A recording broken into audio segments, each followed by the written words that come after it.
Section 41A कहता है कि बोर्ड ऑफ रेवेन्यू जो है वो कंप्यूटराइज्ड रिकॉर्ड मेंटेन करवाएगा। ठीक है, थ्रू नोटिफिकेशन वो कमेंसमेंट डेट देगा भी, इस डेट के बाद जो भी इंतकालात होंगे, जो भी चेंजेस होंगी, वो सारी की सारी कंप्यूटराइज करवाई जाएं।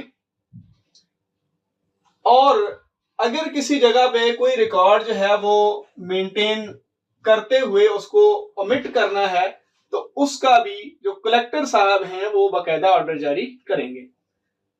नंबर 41B, कलेक्टर साहब जो हैं उनकी जिम्मेदारी यहां से पीरियोडिकल रिकॉर्ड पे स्टार्ट हो रही है। ये तो एक्चुअल रिकॉर्ड है ना, जो बुनियादी रिकॉर्ड। अब पीरियोडिकल रिकॉर्ड भी कंप्यूटराइज होना है।